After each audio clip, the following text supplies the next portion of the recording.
Eh, Selamat siang semuanya. Gimana kabarnya nih hari ini? Alhamdulillah, Bapak. Alhamdulillah baik. Alhamdulillah sehat Kak. Pak. Baik-baik, oke. Ya, jangan lupa setiap hari kita harus selalu senantiasa bersyukur kepada Allah Subhanahu Wa Taala yang telah melimpahkan rahmatnya, kemudian rezekinya kepada kita, terutama nikmat sehat ya. Jadi sampai hari ini Anda selalu sehat semuanya dan bisa mengikuti perkuliahan saya. Eh, Tak lupa saya ingatkan sekali lagi, ini bulan Desember ya, akhir tahun. Mungkin teman-teman sudah sangat berencana ingin liburan ya. Tapi saya sampaikan ke teman-teman agar mengikuti ya namanya physical distancing, kemudian mengikuti anjuran dari pemerintah, kurangi bepergian yang nggak penting karena tahu sendiri COVID akhir-akhir ini masih meningkat ya. Dalam kesempatan kali ini sangat spesial sekali karena hari ini kita kedatangan tamu. Beliau dosen dari FMIPA, Pak Dr. Isnarto. Oke, apakah slide-nya sudah kelihatan? Sudah, Pak. Sudah ya? Sudah Pak. Oke, baik. Nah, hari ini nanti kita akan membahas tentang sistem data terdistribusi atau Distributed Database Management System. Nah, sebelum kita masuk ke sini, pertemuan kemarin kita terakhir saya berikan tugas untuk mengerjakan modul praktikum ya, atau modul yang bisa dikerjakan untuk latihan mandiri di rumah. Nah, di modul-modul tersebut, saya harapkan teman-teman mencoba meskipun hanya sebatas membuat ER diagram, kemudian hanya membuat tabel itu perlu dicoba karena dengan praktis Anda akan lebih matang ya dalam pembuatan database ke depannya. Nah, sebelumnya kita hanya membahas tentang DBMS saja atau Database Management System, di mana semuanya itu sifatnya standalone atau bergerak atau berjalan dalam satu komputer saja. Nah, pada pertemuan ini, kebetulan ini pertemuan ke-15 kalau nggak salah ya, ke-14, sorry, 14 atau 15 sekitar itu, nanti kita akan membahas ya tentang sebenarnya perkembangan apa sih sistem basis data selain standalone. Nah, yaitu akan kita jabarkan tentang sistem basis data terdistribusi atau yang sering dikenal dengan Distributed Database Management System atau yang sering disingkat DBMS. Nah, apa itu DDBMS ya atau Distributed Database Management System? Nah, DDBMS adalah suatu sistem database yang dirancang untuk keperluan penyimpanan data yang sangat besar dan ditempatkan di berbagai server atau workstation dalam suatu jaringan komputer. Dari setiap server database, masing-masing dapat menggunakan data yang ada di dalamnya dengan cara mendistribusikan data yang di-request. Nah, DDBMS ini berbeda dengan pertemuan-pertemuan sebelumnya yang kita sering menggunakan hanya DBMS saja ya, atau kita hanya menggunakan bentuk standalone saja. Nah, dalam DDBMS ini semuanya sudah dibikin secara bersinergi ya, atau terkorelasi antara satu DBMS dengan DBMS yang lain. Nah, sebagai contoh ini, teman-teman tentunya semua sudah pernah ke bank ya. Di sini ada nggak yang belum pernah ke bank? Ya, jadi teman-teman di sini saya rasa tahu betul ya manfaat mobile banking ya. Bahkan sekarang semua kebutuhan bisa membayar sesuatu, kemudian top up Gojek ya biasanya ya, kemudian beli OVO, kemudian membayar virtual account, bahkan sampai bayar listrik, air, semuanya bisa dilakukan. Dan yang lebih keren lagi, langsung menggunakan mobile banking. Contohnya kita kalau misalkan teman-teman punya ya, itu mobile bankingnya Bank Niaga itu sudah support sampai seperti itu. BCA juga sudah support sampai situ. Nah, Anda tentu lihat fitur-fiturnya itu sangat lengkap sekali ya. Nah, di sini teman-teman ada nggak yang mau sharing? Biasanya kalau menggunakan mobile banking tuh kendala apa sih yang sering ditemui? Mungkin ada satu atau dua orang yang mungkin bisa sharing pengalamannya. Pak, mau izin sharing, Pak. Silahkan Mas, Denis. Handphone saya di root, Pak. Jadi kalau pakai mobile banking tuh suka keblok sendiri gitu loh, Pak. Oh gitu. Iya, Pak. Jadi kayak mobile bankingnya nggak ngizinin aplikasinya buat dibuka. Takutnya security issues itu loh, Pak. Nah, sekarang permasalahan yang dihadapi oleh bank tersebut di sini bisa memberikan tanggapan nggak? Bank itu memiliki masalah apa sih sebenarnya ketika mereka harus menerapkan database dalam perbankannya? Misalkan ini di Indonesia, mungkin Anda teman-teman ada yang bisa menjabarkan di sini, kemungkinan permasalahan yang dimiliki bank apa? Jadi permasalahannya bisa kita lihat di animasi ini, bahwasanya bank itu punya banyak cabang ya, dan cabang satu dengan cabang yang lain itu harus berhubungan. Nah, dalam penerapan DDBMS tadi, tentunya tidak bisa lepas dengan jaringan komputer secara fisik ya. Mari kita bahas. Nah, teman-teman di sini bisa lihat, ini salah satu bentuk contoh ya, komunikasi yang terjadi di antara mesin ATM. Nah, sekarang dengan majunya teknologi sekarang ini, nah kita muncul yang namanya fiber optik ya. Fiber optik ya. Fiber optik itu tidak hanya di daratan, bahkan fiber optik itu bisa lintas benua. Jadi memang benar-benar masuk di dalam dasar samudra, jadi ditarik. Baik pengiriman dengan menggunakan satelit maupun pengiriman dengan jaringan grounding atau jaringan yang ada di atas tanah, dua-duanya berhubungan dengan dua hal. Yang pertama, topologi jaringan dan arsitektur jaringan. Topologi jaringan ya, tentunya teman-teman di sini, apalagi dari TKJ ya, dari pendidikan atau dari STM dulu yang belajar tentang jaringan sudah tahu betul ya apa itu topologi jaringan. Nah, topologi jaringan adalah suatu cara atau konsep yang digunakan untuk menghubungkan dua komputer atau lebih berdasarkan hubungan geometris antara unsur-unsur dasar penyusun jaringan, yaitu node, link, dan station. Kelebihan dan kekurangan dari masing-masing topologi itu dipengaruhi oleh faktor pemilihan topologinya. Nah, mungkin di sini teman-teman yang dulunya dari TKJ atau mungkin yang sudah pernah belajar tentang jaringan, ada yang bisa memberikan sedikit tanggapan. Kira-kira apa saja sih faktor yang mempengaruhi ketika kita melakukan pemilihan topologi jaringan? Mungkin ada yang bisa memberikan tanggapan?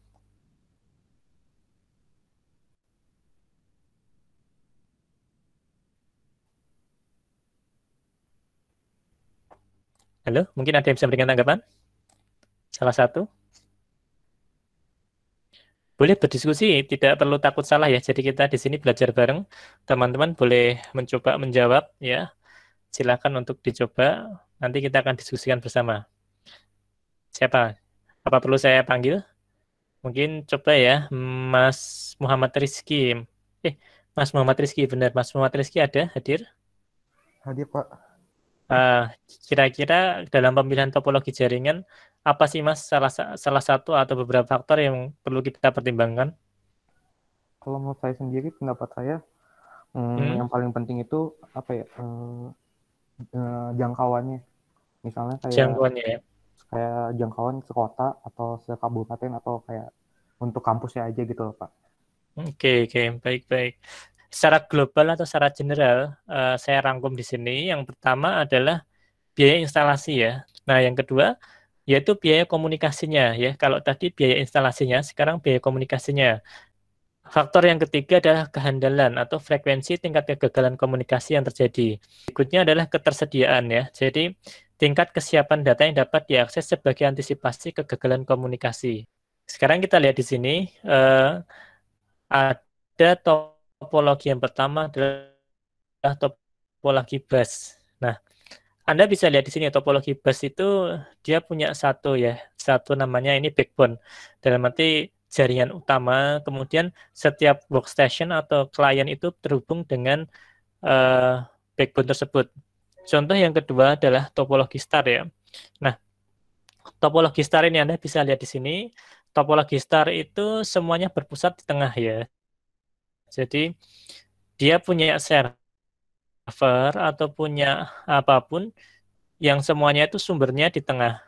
Selanjutnya ada lagi topologi ring ya. Jadi topologi ring ini solusi atas kekurangan dari topologi star tadi ya. Jadi kita lanjut berikutnya. Nah, ini adalah contoh topologi yang paling sering digunakan dan memiliki kehandalan yang luar biasa. Ini adalah topologi mesh. Sekarang kita akan membahas tentang arsitektur jaringan komputernya. Jadi tidak hanya membahas database karena database ini nantinya harus dilewatkan melalui jaringan. Kita harus menarik dari segi hardware, kemudian dari segi media transmisinya, dan baru nanti kita akan membicarakan tentang basis datanya. Kita lihat di sini, ini ada arsitektur client server ya. Jadi teman-teman di sini saya rasa sudah sering melihat ya. Kita akan masuk ke model pertama ya. Jadi dari arsitektur client server ini namanya adalah file server ya. File server bertindak sebagai pengelola file dan memungkinkan klien mengakses file tersebut. Kita lanjut, untuk berikutnya adalah arsitektur database server. Nah, sekarang kita akan masuk, tadi ada file server, sekarang database server. Kalau dulu yang disimpan itu berupa file, sekarang yang disimpan berupa database ya. Database server bertanggung jawab pada penyimpanan, pengaksesan, dan pemrosesan database ya. Contohnya ini ya, Anda bisa lihat di sini gambar ini. Di sebelah kiri ini ada two-tier arsitektur, yang sebelah kanan ada three-tier arsitektur ya. Keuntungan dari three-tier arsitektur ya. Yang pertama, mudah untuk mengubah DBMS engine. Keuntungan yang ketiga adalah keunggulan kompetitif ya, yaitu kemampuan untuk bereaksi terhadap perubahan bisnis dengan cepat dengan cara mengubah modul kode daripada mengubah keseluruhan aplikasi. Sebelum saya lanjut ke pokok bahasan Distribute Database Management System, mungkin ada yang ditanyakan? Pak, izin bertanya, Pak. Ya, silakan Mas Denis. Berarti application server itu berfungsi sebagai penerjemah antar platform ya, Pak? Ya, benar seperti itu. Jadi contohnya kan yang tadi ya, kita ketika menggunakan semua aplikasi berbasis web, mau mengakses pakai iPhone, mau mengakses pakai Android, kemudian kita mau mengakses pakai Windows 10, Windows 7, Windows 8, atau mau pakai Linux, itu hasilnya sama. Karena balik lagi tadi ya, enaknya kan kita nggak perlu menyesuaikan dengan server tuh pakainya aplikasi apa sih, kan nggak. Dia yang berikan finalnya. Jadi cukup pakai browser aja, nanti browser itu bisa menampilkan apa yang akan kita butuhkan. Seperti itu. Oke, gitu Mas Inis. Ya, baik Pak. Terima kasih Pak. Distributed Database Management System. Nah, sebelum kita masuk ke situ, kita bahas dulu ya. Jadi komunikasi database dengan network itu ada beberapa. Yang pertama adalah intranet atau database dalam satu perusahaan. Nah, yang kedua adalah extranet atau database lebih dari satu perusahaan. Bentuk yang ketiga adalah internet ya, database umum ya. Nah, teman-teman ini sudah hidup dalam generasi ini ya, internet. Semuanya serba publik ya. Serba publik. Intranet, extranet dijadikan satu, kemudian dihubungkan dengan jaringan namanya internet, bisa diakses di mana saja, kapanpun. Nah, kita lanjut. Nah, struktur basis data ada dua. Yang pertama terpusat atau centralized, dan yang kedua ada distribusi atau distributed. Konsepnya adalah sebagai berikut ya. Jadi konsep basis data terdistribusi itu yang pertama adalah sistem komputasinya terdistribusi. Kedua, konsep basis data terdistribusi. Kumpulan-kumpulan basis-basis data yang saling berhubungan dengan secara logika dan tersebar pada sebuah jaringan komputer. Ya. Yang ketiga, sistem manajemen basis data adalah sebuah sistem software yang mengelola basis data terdistribusi. Keuntungan dari basis data terdistribusi yang pertama adalah manajemen data terdistribusi dengan tingkat transparansi yang berbeda ya. Yang terakhir adalah ekspansi yang lebih mudah ya. Jadi kalau kita sedang memperbaiki yang satu, yang lainnya masih bisa dipakai. Basis data terdistribusi memiliki fungsi tambahan ya. Yang pertama adalah keeping track of data. Kedua, proses query yang terdistribusi ya. Yang ketiga, manajemen transaksi yang terdistribusi juga. Kemudian manajemen replikasi data, pemulihan basis data terdistribusi, keamanan, manajemen dari kata kolektif distribusi. Kita akan masuk ke teknik pemecahan data ya. Teknik memecah basis datanya, dan yang pertama adalah memecah basis data menjadi unit-unit logika yang disebut fragmen-fragmen yang bisa diassign untuk disimpan di berbagai set. Kita langsung masuk ke metode yang pertama, yaitu fragmentasi data ya. Jadi fragmentasi data dari suatu database ini ada beberapa macam. Yang pertama adalah fragmentasi horizontal ya. Jadi dipecah secara horizontal. Ini membagi sebuah relasi secara horizontal dengan mengelompokkan baris-baris untuk membuat subset dari tuples. Yang kedua, fragmentasi vertikal ya. Ini membagi sebuah relasi secara vertikal berdasarkan kolomnya. Dan yang terakhir adalah fragmentasi hybrid. Hybrid ini gabungan dari horizontal dan vertikal. Nah, sebelum kita melakukan fragmentasi, kita perlu memahami alasan-alasan kenapa sih perlu dilakukannya fragmentasi. Yang pertama adalah penggunaannya. Yang kedua adalah efisiensi. Konsepnya sama yang tadi, jadi diefisiensikan mana sih yang penting gitu. Kalau yang nggak begitu penting ya nanti dipecah aja. Cuma suatu saat dibutuhkan data tersebut tetap bisa dikembalikan lagi. Nah, yang ketiga adalah paralelisme. Yang keempat adalah keamanan. Nah, ada beberapa aturan sebelum kita melakukan fragmentasi. Di antaranya adalah completeness, reconstruction, dan disjointness ya. Yang pertama kita akan bahas terlebih dahulu tentang completeness ya. Buah unit data yang masih dalam bagian dari relasi utama, maka data harus berada dalam satu fragmen. Dalam artian, kalau data itu sangat berkorelasi dengan inti ya, misalkan ya kayak nomor KTP ya, nomor handphone itu nggak bisa dipecah karena dia berhubungan dengan relasi yang paling utama. Yang kedua adalah reconstruction ya, sebuah relasi dapat dibuat kembali atau digabungkan kembali dari sebuah fragmen. Jadi fragmen-fragmen yang dihasilkan tadi juga harus bisa diutuhkan lagi. Jadi tidak hanya terpecah-pecah, tapi dia tetap bisa disatukan juga. Yang terakhir kita akan masuk dalam poin disjointness ya. Disjointness ini data di dalam fragmen tidak boleh diikutkan dalam fragmen lain agar tidak terjadi redundansi data. Ini contoh dari fragmentasi horizontal ya. Terdiri dari tuple dari fragmen global yang kemudian dipecah-pecah atau disebut menjadi beberapa subset. Nah, berikutnya adalah contoh fragmentasi vertikal ya. Fragmentasi vertikal ini membagi atribut-atribut dari fragmen global yang tersedia menjadi beberapa grup ya. Berbeda dengan yang tadi, kita tinggal memotong ya, intinya memotong kemudian membagi dua ya, mana yang masuk hillset, mana yang masuk valley view ya. Kalau yang ini yang dipotong kolomnya, jadi kita memberikan namanya tambahan tuple ID ya, atau ID ya. Jadi ID ini nggak mungkin sama, pasti unik. Teknik yang kedua adalah replikasi dan alokasi data ya. Dua dan ketiga ini adalah replikasi dan alokasi data ya. Nah, dua teknik ini berguna untuk meningkatkan ketersediaan ya. Yang berikutnya, kasus paling ekstrim adalah kita menggunakan replikasi keseluruhan basis data terhadap setiap set dalam sistem terdistribusi.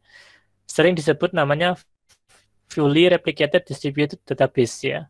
Kasus khusus replikasi parsial atau replikasi sebagian untuk pekerja yang mobil, contohnya adalah untuk sales representatif, financial planner, dan claim adjuster. Contohnya mereka membawa basis data replikasinya dalam laptop atau tablet dan melakukan sinkronisasi secara periodik dengan server basis data.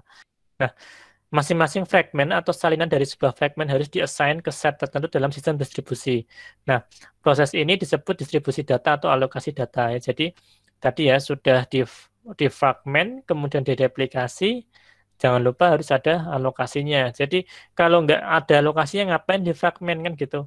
Kalau nggak ada yang membutuhkan, nggak ada yang siap menerima datanya, itu kenapa harus di fragmen ya, biarin saja dia di situ tersimpan saja kan gitu. Di fragmen itu biar apa? Biar cepat minimal kan gitu. Cukup sekian dari saya. Sebelum saya akhiri, mungkin ada yang ditanyakan tentang topik pembicaraan hari ini tentang Distributed Database Management System. Mungkin ada yang ditanyakan? Ini mungkin Cukup ya. Untuk yang lain, teman-teman yang lain ini masih pada hadir atau sudah pada tidur nih, pindah ke alam yang lain nih? Masih hadir, Masih Pak. hadir, Pak. Hadir ya. Hadir, Pak. Oke. Masih hadir, Pak. Hadir, Pak. Siap ya. Jadi memang kuliah sore itu banyak ini ya, banyak godaan ya. Terutama ketika kita harus kuliah dengan cara virtual ya, karena virtual itu beda dengan ketika kita tetap muka secara langsung ya. Tapi apapun itu saya harapkan teman-teman tetap bisa belajar ya. Karena tidak semuanya bisa kita berikan di bangku perkuliahan. Anda harus belajar sendiri. Apa-apa yang diberikan oleh dosen, diberikan oleh saya itu hanya sebatas cara pandang, kemudian ilmu baru. Ibaratnya kita hanya memberikan kail dan pancing ya, dan umpan. Silahkan Anda mancing sendiri, Anda silahkan kembangkan sendiri. Nanti silahkan ya teman-teman, nanti saya buka Elena. Semua materi ada di sana ya. Semua materi sudah saya taruh di sana. Kemudian nanti ada diskusi, ada penugasan. Nanti Anda bisa cek di Elena masing-masing. Anda bisa download materi hari ini. Kemudian nanti penugasan mungkin akan saya berikan nanti malam. Jadi Anda teman-teman bisa lihat di Elena ya. Terima kasih. Sebelum saya akhiri, saya ingatkan kembali ya. Kurangi bepergian yang tidak penting. Tetap jaga protokol kesehatan. Selalu jaga kesehatan dan kondisi ya. Oke, terima kasih semuanya. Semoga selalu sehat dan bahagia. Akhirul kalam. Wassalamualaikum warahmatullahi wabarakatuh. Terima kasih, Pak. Waalaikumsalam warahmatullahi wabarakatuh. Terima kasih Pak. Ya. Terima kasih, Pak.